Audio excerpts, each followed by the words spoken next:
चलते हैं आज फ्यूचर के दूसरे पार्ट, फ्यूचर कॉन्टिन्यूअस टेंस। पिछले वीडियो में आपने फ्यूचर इंडेफिनिट पढ़ा था। चलते हैं इसकी पहचान पर। हम कैसे पहचानेंगे ये फ्यूचर इंडेफिनिट है या कॉन्टिन्यूअस है। तो पहचान इसकी ये है कि इसके हिंदी वाक्यों के अंत में, फ्यूचर कॉन्टिन्यूअस टेंस के हिंदी वाक्यों के अंत में रहा होगा, रही होगी, रहे होंगे, रहेगा, रहेगी, रहेंगे इत्यादि शब्द, यानी या तो रहा होगा, रही होगी, रहे होंगे आएगा, या रहेगा, रहेगी, रहेंगे इत्यादि शब्द हिंदी वाक्य के अंत में आते हैं। जैसे वह कल क्रिकेट खेल रहा होगा, तो हिंदी वाक्य अंत में क्या आ रहा है? रहा होगा। क्या आ रहा है? रहा होगा। इसलिए ये फ्यूचर कॉन्टिन्यूअस टेंस में होगा। अब चलते हैं इसके रूल्स पर। इसके दो रूल्स हैं। पहला इसकी हेल्पिंग वर्ब और दूसरा मेन वर्ब की कौन सी फॉर्म लगेगी।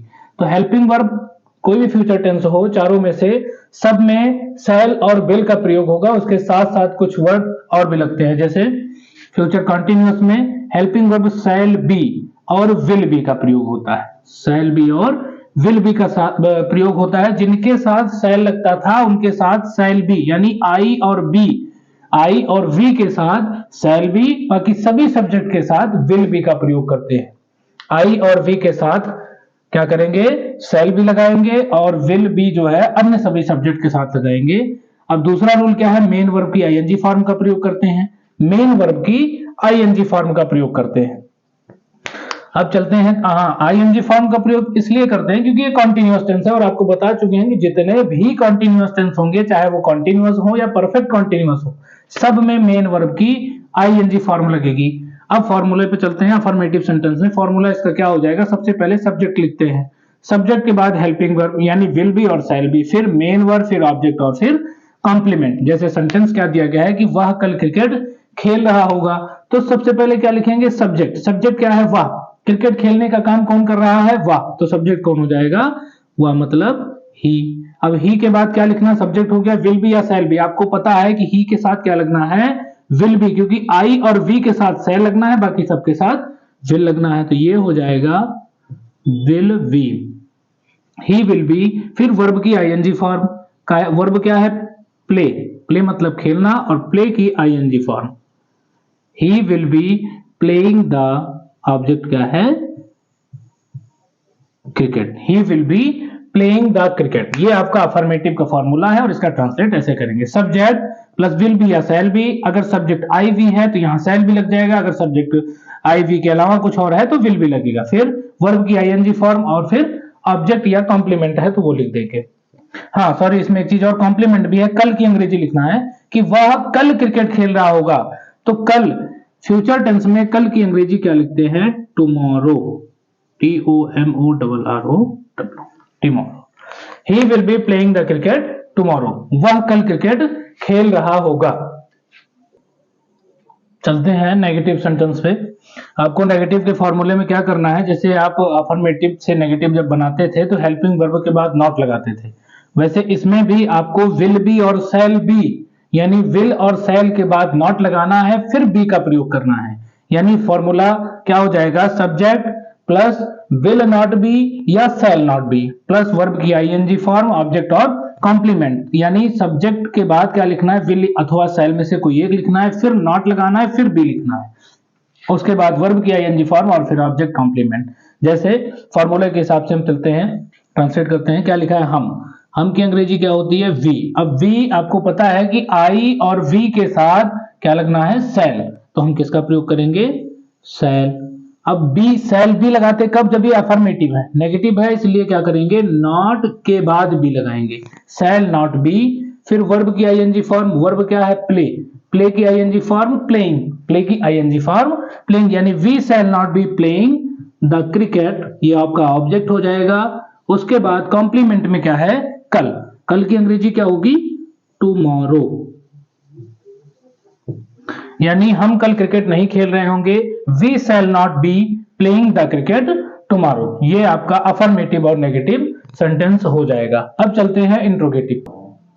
इंट्रोगेटिव का पहला टाइप है जैसे यस नो टाइप। इंट्रोगेटिव का मतलब क्या है? कि जिसमें क्वेश्चन मार्क आए लास्ट में या क्वेश्चन वर्ड बीच में कहीं सेंटेंस क्या है?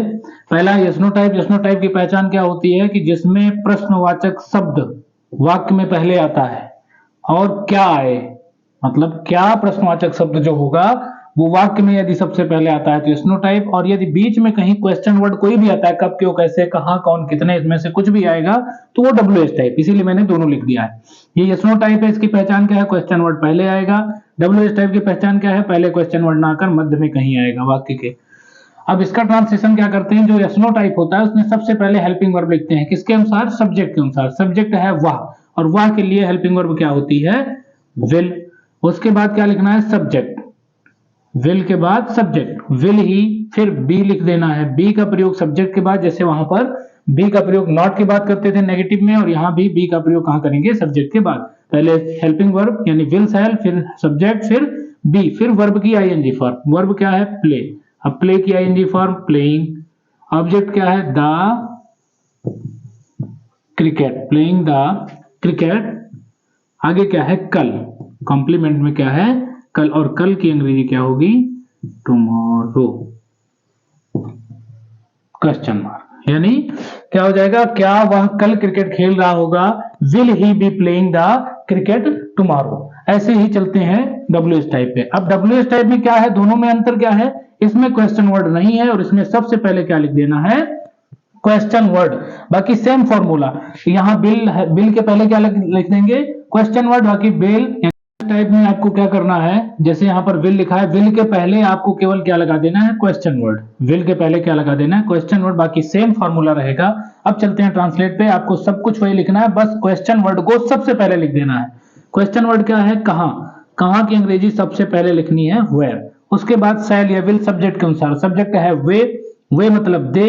अब दे के लिए सेल का प्रयोग तो करते नहीं है, किसका प्रयोग करते हैं, विल का। तो क्या हो जाएगा, विल, फिर सब्जेक्ट दे, फिर बी लिख देना है, फिर वर्ब की आईएनजी फॉर्म। वर्ब क्या है, खेलना, काहे माने खेलना, प्ले, यानी इसकी आईएनजी फॉर्म हो जाएगी प्लेइंग। ऑब्जेक्ट क्या है, playing the cricket, question mark. यानी वे क्रिकेट कहां खेल रहे होंगे, where will they be playing the cricket. ये आपका यस नो टाइप का ट्रांसलेशन, और ये हो जाएगा WH टाइप का। दोनों में क्या अंतर है, इसमें क्वेश्चन वर्ड की अंग्रेजी नहीं लिखी गई है, हेल्पिंग वर्ब लिखा गया है। इसमें क्या किया गया है कि हेल्पिंग वर्ब से भी पहले क्वेश्चन वर्ड की अंग्रेजी लिख दी गई है।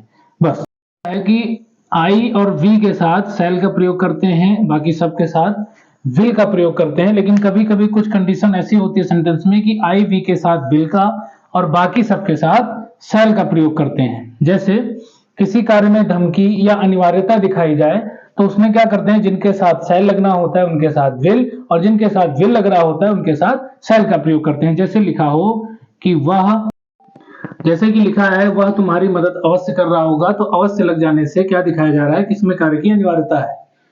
तो इस प्रकार के सेंटेंस में हम क्या करते हैं, जिनके साथ विल लगना होता है उनके साथ सेल लगाते हैं, जिनके साथ सेल लगना होता है उनके साथ विल लगाते हैं। अब जैसे यहाँ पर वह लिखा है, वह की अंग्रेजी ही होती है। ही के साथ आपको पता है कि विल लगता है, लेकिन यहाँ पर क्या लगेगा, सेल लगेगा। क्यों, क्योंकि इसमें कार्य की अनिवार्यता दिखाई जा रही है। ही सेल बी, आगे वर्ब की आईएनजी फॉर्म हेल्पिंग यू, वह तुम्हारी मदद अवश्य कर रहा होगा, ही सेल बी हेल्पिंग यू। अवश्य की अंग्रेजी लिखने की आवश्यकता नहीं होती, क्योंकि जब हेल्पिंग वर्ब बदल देते हैं यानी ही के साथ सेल लगा दिए तो उससे पता चल गया कि यहां पर कार्य की अनिवार्यता दिखाई जा रही है। जी आप present indefinite, future indefinite tense हो, फ्यूचर कॉन्टिन्यूअस हो, फ्यूचर परफेक्ट हो या फ्यूचर परफेक्ट कॉन्टिन्यूअस हो, अगर ऐसा किसी भी सेंटेंस में या टेंस में लागू होता है तो आपको तुरंत सब्जेक्ट के विपरीत, यानी सब्जेक्ट अगर ही है, आपको कॉमन नेम में यह है कि ही के साथ विल लगना चाहिए, तो आपको ही के साथ सेल लगा देना चाहिए। यदि यहाँ पर आई होता तो आई के साथ सेल न लगकर क्या लग जाता, विल लग जाता। बस इतना ही है। धन्यवाद।